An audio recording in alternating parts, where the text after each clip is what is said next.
Hey guys, so today I want to talk to you about tackling your Steam backlog. This isn't just like a generic kind of, hey, put all your games in a list and just, start working through it. I'm actually going to try to help you rethink about how you want to tackle such a big game collection, and then I'm going to give you some tips on Steam that I think will help limit distractions, and hopefully you'll enjoy the process of actually playing through your games a lot more, because if you're anything like me, you've got tons of games on Steam, and the more games that you add to your Steam library through Humble Bundles and that sort of thing, it can be quite difficult to decide what you actually want to play and then stick to it and all those kind of things. It's quite an overwhelming, almost stressful experience, and one that makes it very difficult to actually finish anything that you start. I wanted to beat every game that I bought basically, so I was like just slogging through games trying to get through them, but I wasn't actually enjoying what I was playing or enjoying the process.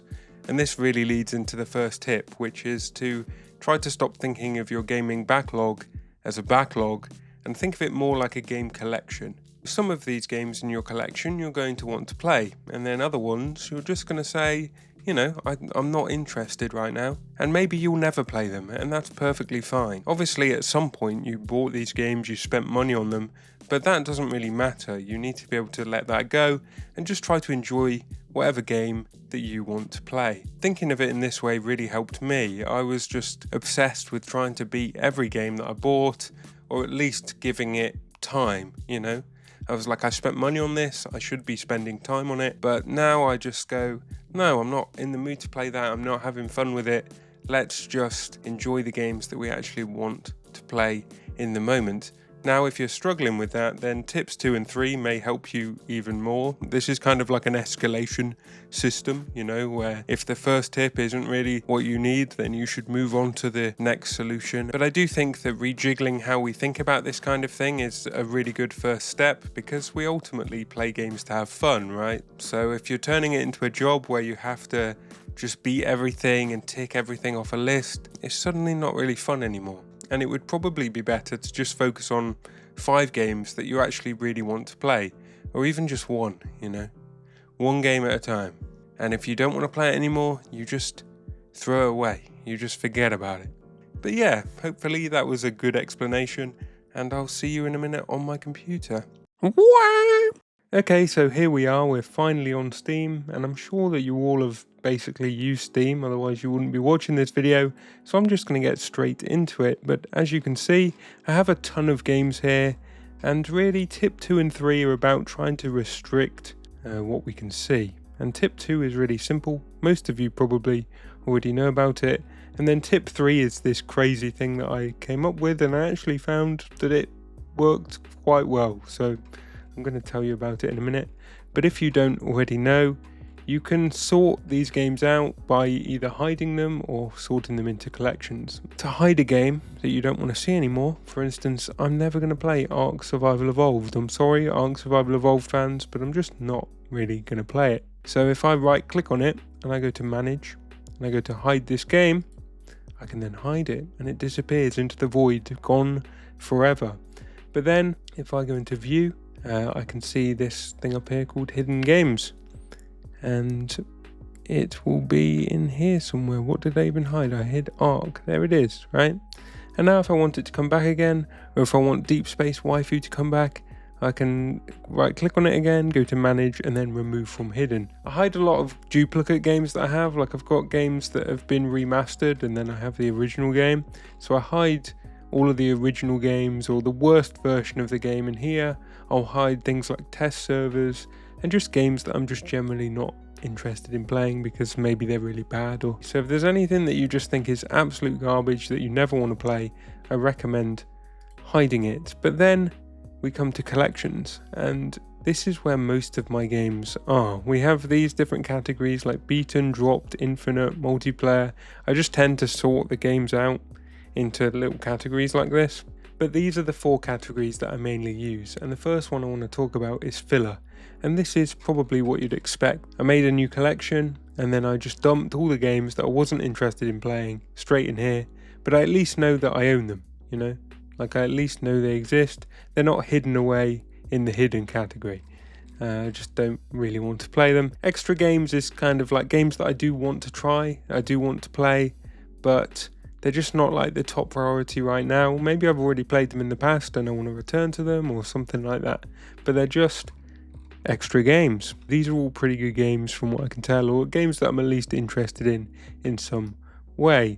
And then the main one that we have is Excited to Play, and this one is kind of like my new library. Like, what we can go and do is we can go into the library and we can change this to Excited to Play, and then this effectively becomes our library, and it's a lot less overwhelming than the 800 plus games I have in the all games category. So, you know, I quite like to just leave this as Excited to Play, and then I can just see the games that I actually want to play, and it feels nice and tidy, and like there's nothing really out of place, you know, there's nothing distracting here. And then the last category is the playing category, which are just the games that I'm playing.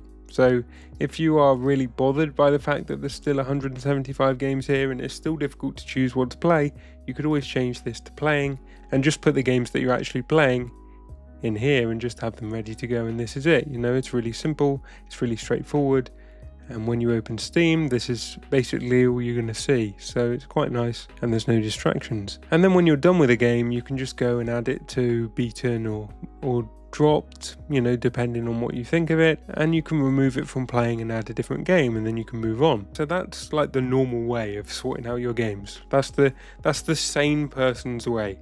They would sort them out like this, and then they would be like, yeah, now I don't feel so overwhelmed by all the games that I have. But I've come up with another way that I actually used, and I found it more useful because I would always be thinking about all the games that I was hiding.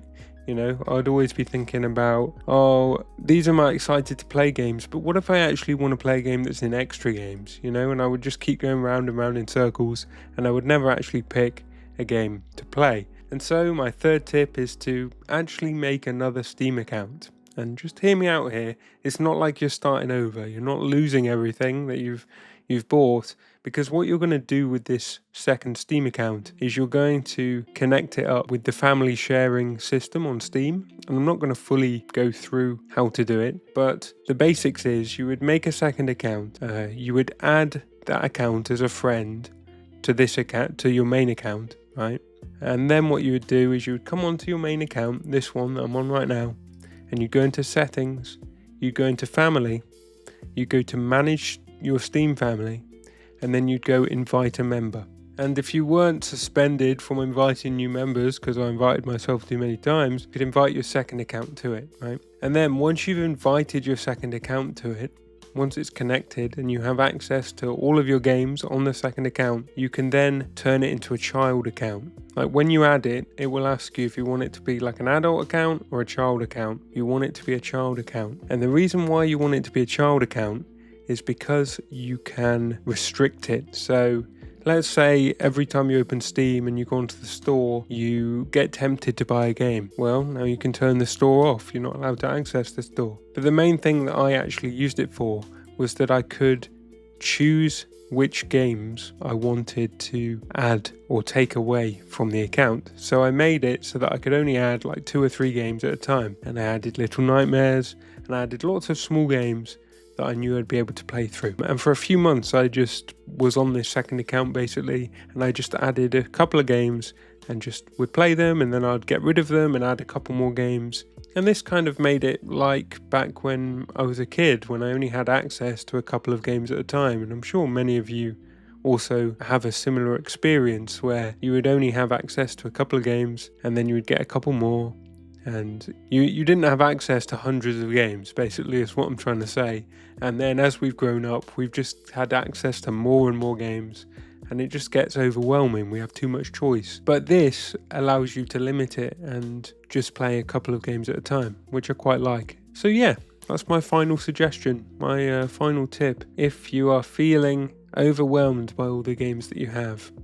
And that's going to just about do it for this video, but thanks so much for watching, and I really hope you found something useful to help you tackle your backlog. But just remember that the backlog isn't actually real, and it's just a mental prison that we've all accidentally built for ourselves because there's just too many games to play. Let me know in the comments what game you're going to play first. But yeah, thanks again and I'll see you next time. Bye!